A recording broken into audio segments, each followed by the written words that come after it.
ভারতের কোনায় কোনায় আল্লাহ যেখানে নিয়ে যায় প্রতিটা জায়গা আমি এই কথাটা দিয়ে বক্তব্য শুরু করি কি আল্লাহ বক্তা এবং শ্রোতা বলার থেকে শোনার থেকে বেশি আমল করার তৌফিক দান করে।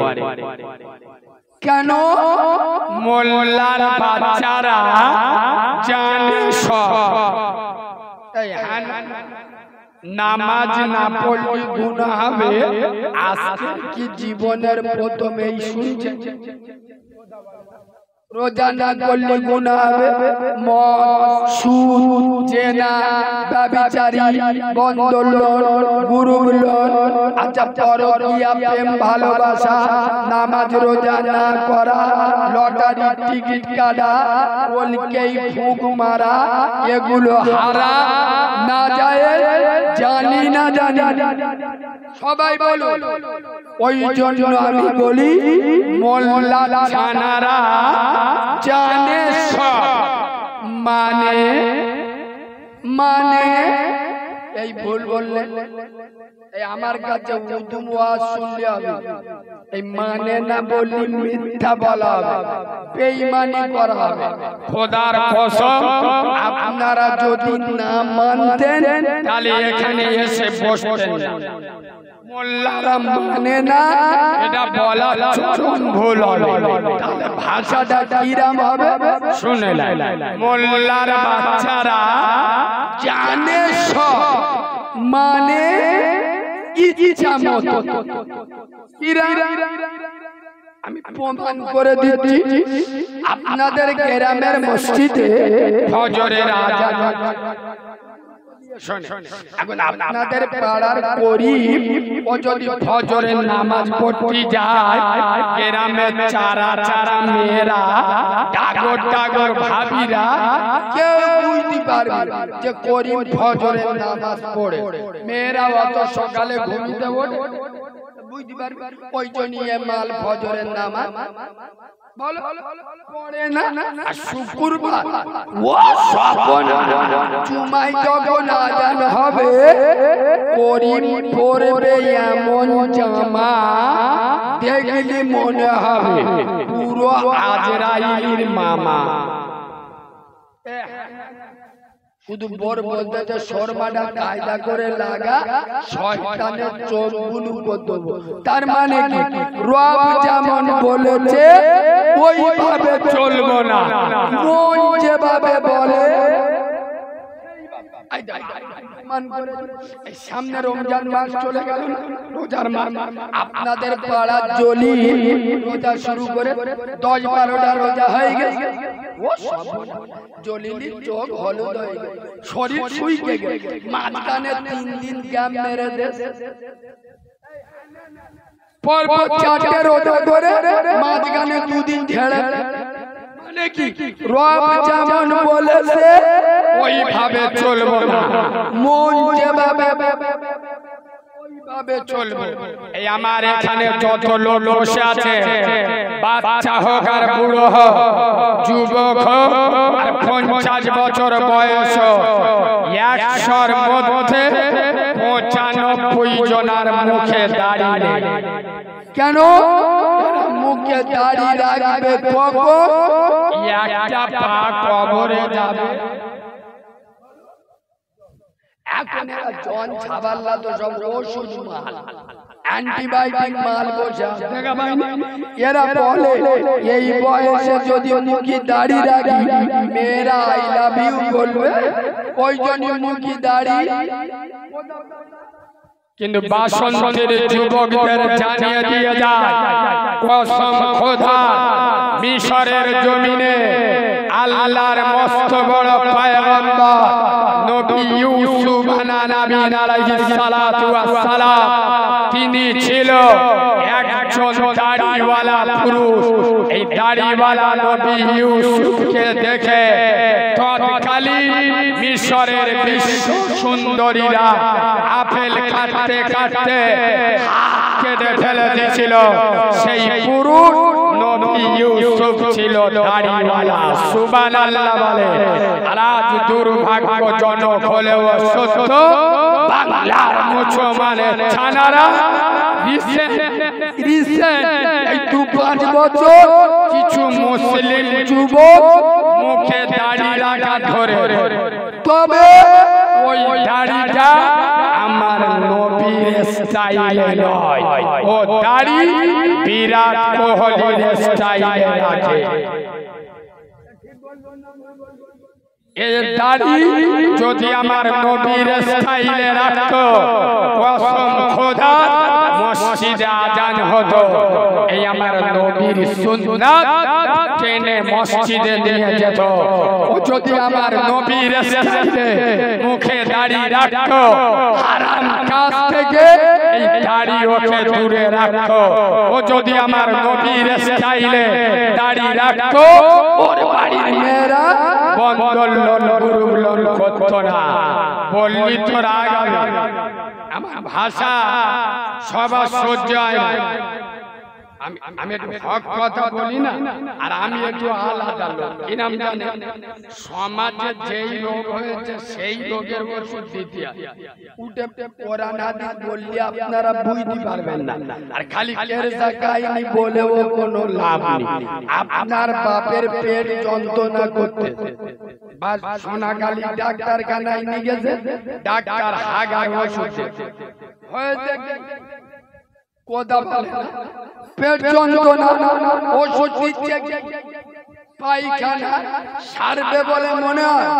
খোদার কসম, এই বাসন্তীর মাটিতে আমার আর জীবনে না দাবাত নবিয়ানা মেম্বারে বসেছি, হক কথা বলে যাচ্ছি।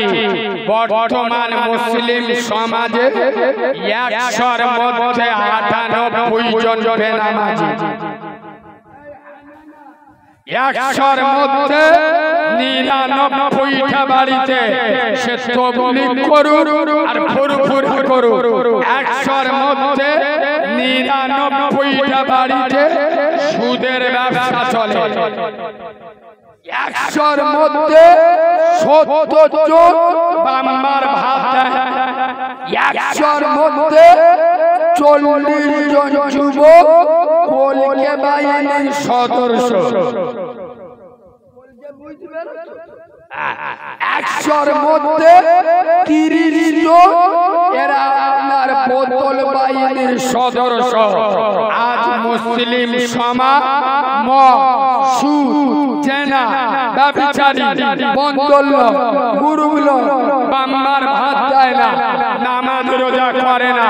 আমার মতো মৌলবি 15,000 টাকা বিজি স্টেজে এসে 2 ঘন্টা ওয়াজ করবে, 8 ঘন্টা বড় পীর সাহেবের জীবনী, 8 ঘন্টা খাজা বাবার জীবনী, 8 ঘন্টা গজল, 8 ঘন্টা সল্লু আলা মুহাম্মদ, মানে নানির কবর ক্যানিংয়ে বাসন্তী বসে কাঁদতে।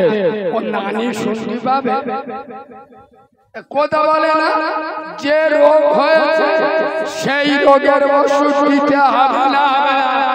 খোদার কসম, এই বাসন্তীর মুসলমানের বাচ্চারা, আমি বাচ্চা মাওলানা কারিমুল্লাহ জাহাদি আল্লাহর নামের শপথ করে বলে যাচ্ছি, তাবলীগ করো, ফুরফুরা করো, আলে হাদিস করো, জামাত ইসলামী করো, দেওবন্দ করো, হিজবুল্লাহ করো, আজান গাছি করো, সিপিএম করো, কংগ্রেস করো, তৃণমূল করো, আইএসএফ করো, আইএসএস চলে, যার ভিতরে নামাজ নাই और ईमान নাই। सुन बेटा चले हो, मैं चले हो, যুবক हो, যুবতী हो, বুড়ো हो, বুড়ি हो, যে যে দল করুক না কেন, যার ভিতরে নামাজ নাই और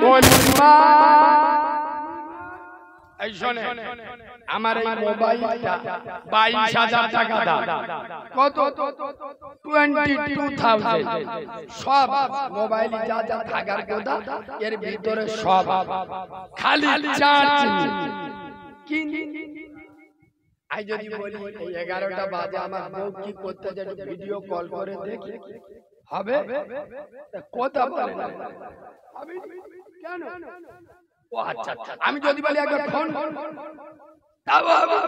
কেন মুচো মানে ছানাদের আর কোন ভাষায় বোঝাবো তোমার মাথায় টুপি আছে মুখে দাড়ি আছে পরনে পাঞ্জাবি আছে ছোটবেলায় বাম্মা মুসলমানি দিয়ে দিল খোদার কসম তোমার ভিতরে নামাজ নাই তোমার কোনো দাম নাই নবী বলে যাচ্ছেন বেনামাজির কোনো আমল আল্লাহর দরবারে কবুল হবে না রাসূল বলে যাচ্ছেন আসসালাতু ইমাতুদ্দিন নামাজ হলো ইসলামের খুঁটি যারা নামাজ ছেড়ে দিল ওরা আমার ইসলামের খুঁটিটা ভেঙে দিল নরেন্দ্র মোদী দোষ দিয়ে কোনো লাভ আছে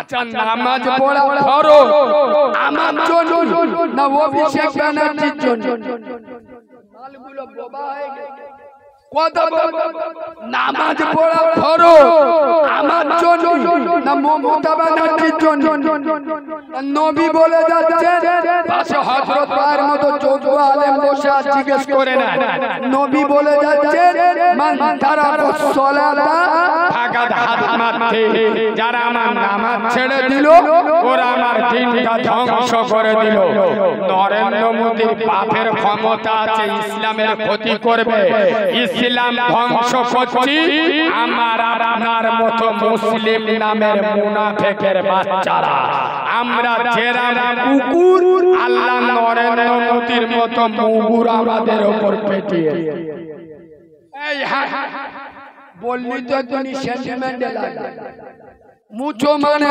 ছানা সারা মাস রোজা করে আর ঈদের দিন ও সব এমন জিনিসের প্যান্ট পরে ওদের ধারে তালি মারা আর হাঁটুর কাছে আল্লাহর কিরে কে জান পেটো টোপ মেরে পাগলা কানে ছেড়া এই হ্যাঁ না প্যান্টগুলো সব কোথায় ঘরে এখনকার ছাবাল্লা দেখো বলতি বললি বলবো কোথায় জানো পুরো চীনের বর্ডারে কোথায় চীনের বর্ডারে মসজিদে নামাজ পড়তে গেছে জিন্সের প্যান্ট পরে তো চীনের বর্ডারে ইমাম সাহেব যে আল্লাহু আকবার বলে গেছে আচ্ছা এর রুকু যেতে হবে না এর প্যান্ট কোথায় চীনের বর্ডারে যে ইমাম সাহেব আল্লাহু আকবার বলে এ মাল গেছে প্যান্ট শ্রীলঙ্কার বর্ডারে নেবে পিছনে যারা নামাজ পড়তে এলো ওদের চোখ গুলো হয়ে গেছে শালা আফ্রিকার জঙ্গলে ভর্তি হয়ে লজ্জা লাগে হাসি এ বাস্তব বলছি না বাস্তব বলছি ঈদের দিন একটাও রোজা করে রে জিন্সে ছেঁড়া প্যান্ট পরে এমন পাঞ্জাবি পরেছে ও মালের থেকে ওর পাঞ্জাবি বড় এক একটা পাঞ্জাবি ধরে মাল যাচ্ছে ওজন বড় পীর আব্দুল কাদের জিলানী ভাইরা ভাই সে ছাবালগাম মুসলমানি দিলি লুঙ্গি কিরাম ধরে যায় দেখেছো ওই পাঞ্জাবি ধরে ঈদগার মাঠে গিয়ে হাসকাকারে বুক বুইলে বসে আচ্ছা জ্ঞানী মানুষ আপনাদের সাথে পরিচয় আমার আজকে জ্ঞান মুরব্বীদের জিজ্ঞেস করো আপনারা হয়তো ভুলে গেছে আমার জীবনের প্রথম বছর জলসা করেছিলাম আপনাদের এই গ্রামে সাইফুল্লাহ ভাই নিয়ে এসেছিল তখন আমার 6 বছর বয়স এই গ্রামে আমি জলসা করে গেছিলাম মনে করে দেখো কসম খোদা আমি জানি আপনারা জ্ঞানী মানুষ বুঝে উত্তর দিন আপনার বোনের বিয়ে হচ্ছে আপনার মেয়ের বিয়ে হচ্ছে এখন গ্রামে 50টা লোকের দাওয়াত দিয়েছে তার ভিতরে আমাকে দাওয়াত দেন আমি যদি বিনা দাওয়াতে আপনার বোনের বা মেয়ের বিয়েতে বিসমিল্লাহ বলে বসে চালাই আমার মতো নির্লজ্জ বেহায়া ছেঁচড়ার গ্রামে কেউ আছে কথা বলে কেন আমার তো দাওয়াত আপনি 50টা লোকের দাওয়াত দিয়ে 50 জনের মতো অ্যারেঞ্জমেন্ট করেছে। আমি যদি বিনা দাওয়াতে খাই, আমি কারোর না কারোর হক মেরে খাচ্ছি, হক মেরে খাচ্ছি। বলো মুছো মানে ছানা, বলতে তোমাদের হবে ঈদের নামাজ কার জন্য? কথা বলে না কার জন্য? রোজাদারের জন্য। তুই তো রোজা কর, তোর ফুলো মতো বউটা, তোর কষি মতো বউটা শরীর যাতে না টপকে যায়, মুখে যাতে না দাগ বসে যায়।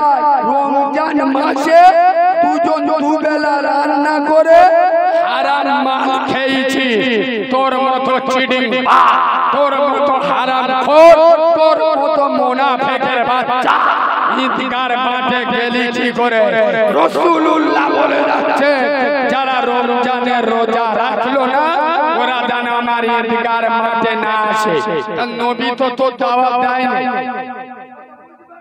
নবী তো তোর দাওয়াত দেয়নি, তুই বিনা দাওয়াতে গেলি কেন?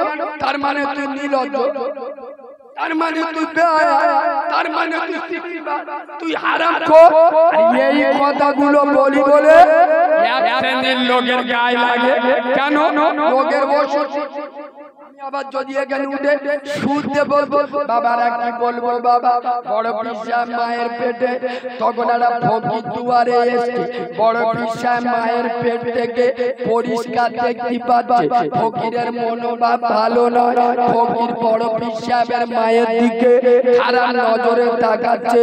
বড় পিসাবের সহ্য হয়নি, বড় পিসা মায়ের পেট থেকে বেরিয়ে আপনার ফকিরটাকে মেরে আবার বড় পিসা মার পেটে ফুসকো ঢুকে গেল। সুবহানাল্লাহ। তারা বলে শালা আল্লাহ ইদির বাড়ি মাথায় ঝাড়, বাগাতুরের বাচ্চা কোথায় সুবহানাল্লাহ বলতে জানে না। সব ভুতুড়ি বিদ্যে কোথায় পেয়েছো? হক কথা বললে গায়ে লাগে। এই বাবু সত্য কথা বলো, আজান শুনে পালাই কে? কথা বলে না, আমি ঠিক শুনতে পাই। জান্নাতের বাগানে একটু ভদ্র ভাষায় বলো, মিস্টার ইবলিস আজান শুনে পালাই কে? ওয়াজ কোথায় নিয়ে যাচ্ছে এরা বুঝতে পারে। যদি না ফাটে আমার নাম ঘুরিয়ে দেবে। চলে তাহলে আজান শুনে পালাই কে? জোরে বলো। মিস্টার ইবলিস, আপনার গ্রামের মসজিদে আসরের আজান হচ্ছে, আপনাদের পাড়ার জয়ী মসজিদের পাশে জামার বোতামটা খুলে মসজিদের দিকে পথ করে সোজা বাসন্তীর বাজারে চলে গেল। এ শালাকে এই ভুল বললেন, শুধু ইবলিস নয়, এ শালা হলো ইবলিসের ভাইরা ভাই। ইবলিস একটা সিজদার ইনকার করেছিল, সারাদিন কটা সিজদার ইনকার করছে, তার মানে আমি তো ইবলিসের উপর। আরে আপনারাই তো বললেন আজান শুনে পালাই কে? ইবলিস। মসজিদে আজান হচ্ছে, এশার আজান, আই কোচি মতো বউনে গলা জড়িয়ে শুয়ে হয়। আমি কথা বললি তোর গায়ে লাগে, তোর না ভাল লাগলি ওটা চলে যা। তোদের বাচ্চা চুপ খাওয়া শুনবে, বলো মুসলমানের বাচ্চা আজান সহ্য হয় না কা? আচ্ছা আচ্ছা আচ্ছা আচ্ছা, আপনাদের মসজিদে এশার আজান হচ্ছে কটা? আপনাদের মসজিদে এশার আজান হয় কটা? সাতটা। এ ছেলেরা আইপিএল শুরু হচ্ছে কটায় করে দেখেছো? সবে আনকি ভাই আজান বলতে পারে, আর জিজ্ঞেস করি যে আইপিএল কটাতে দেখেছো? 7:30। আসলে কি জানো, আগে গ্রাম অঞ্চলে কুকুরের অত্যাচার ছিল বিরাট। বাইরে কোন লোক রাত্রে গ্রামে ঢুকলি না চোখ ধোঁয়া হয়ে যেত। কেন বলেন? কুকুরের অত্যাচারে। এখন সত্যি কথা বলবেন, আগের তুলনায় এখন গ্রামে পাড়ায় কুকুরের সংখ্যা বেড়ে না কমেছে?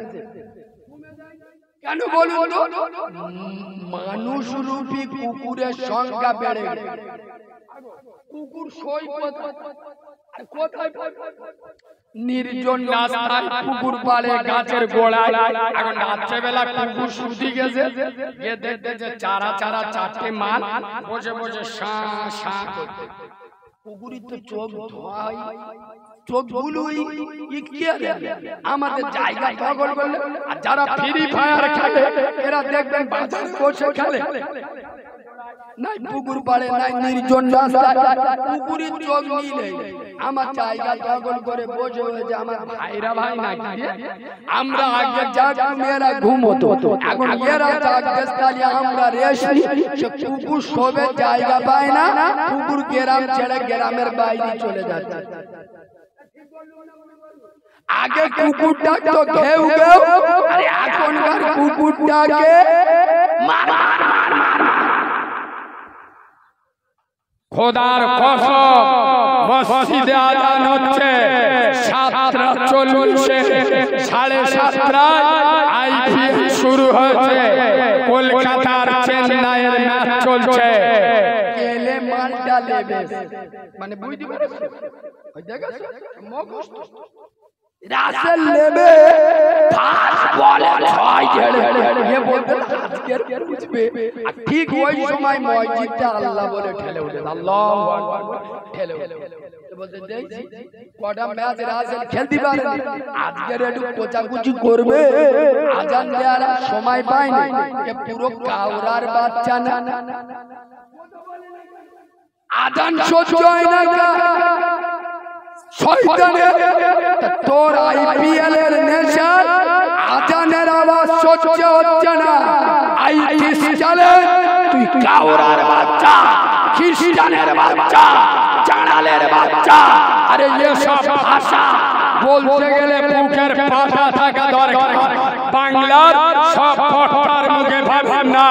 শোনো মুসলমানের বাচ্চা, খাস করে বাসন্তী যুব সমাজ, তরুণ সমাজ, নওজোয়ান ব্রিগেড, খোদার কসম তোরা তাকিয়ে দেখ মদিনার রওজা থেকে বিশ্বনবী আমেনার লাল করুণ দৃষ্টিতে তোদের দিকে তাকিয়ে আছে।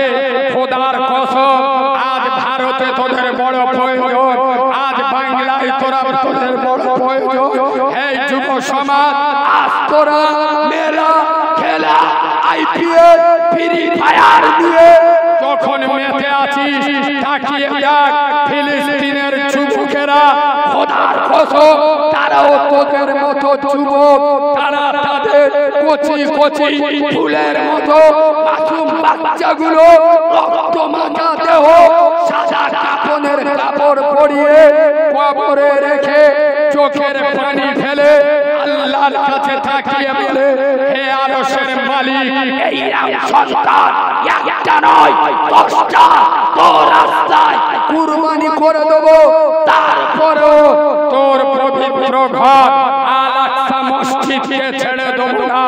এই বাসন্তী যুব সমাজ আমি তোদের জাগাতে এসেছি। খোদার কসম তোরা আগামী দিনের সালামুদ্দিন আইয়ুবী তোদের হাতে মোবাইল মানাই না, তোদের হাতে আল্লাহর কোরআন মানাই। খোদার কসম তোরা আগামী দিনের ফুরফুরার দাদাবি আবু বকর সিদ্দিকী উত্তরসূরি, তোরা আগামী দিনের আসাদুদ্দিন ওয়াইসি যোগ্য উত্তরসূরি।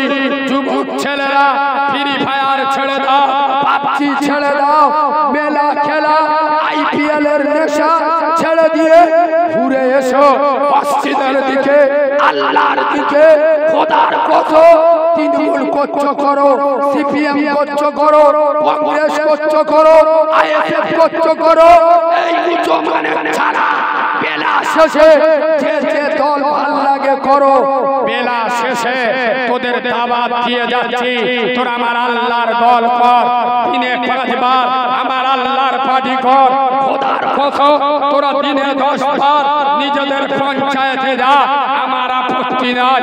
দিনে 5 বার আমার আল্লাহর পঞ্চায়েতে যা, তোরা দিনে 50 বার তোদের পার্টি অফিসে যা, আমার বলার কিচ্ছু নাই। কিন্তু দিনে 5 বার আমার আল্লাহর পার্টি অফিসে যা।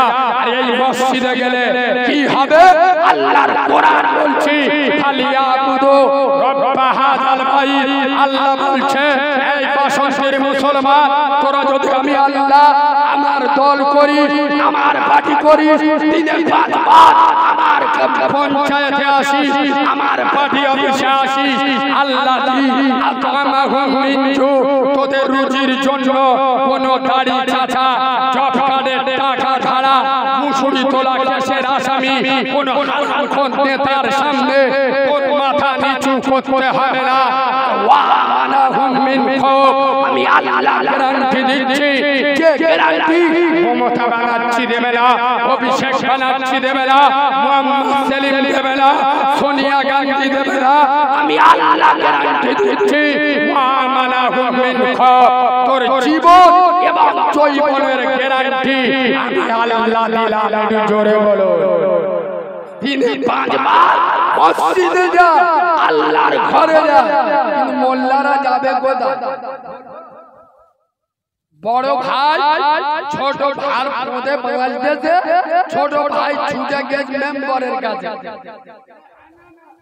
ছুটে গেছে পঞ্চায়েতে। ও শালা চাইবে যারা ভাই ভাই মিলেমিশে থাকবে। ও 20 বছর ওদের নিয়ে খেলাবে, ভোট নেবে। বলো মুসলমানের বাচ্চা, ভাই ভাই ঝগড়া করেছো, উঁচু করে একবার মসজিদে গিয়ে আল্লাহর কাছে বলেছো, আল্লাহ আমি গরিব বলে আমার হয়তো টাকা নেই, আমার বড় ভাই টাকাওয়ালা, কিন্তু আমার উপরে এরা অত্যাচার করবে, হে মালিক আমার কেউ নেই, তবে তুমি যদি আমার হয়ে যাও আমার কোনো মাল লালের দরকার নেই। কথা বলে না, কথা খারাপ লাগছে? মসজিদে যাবো।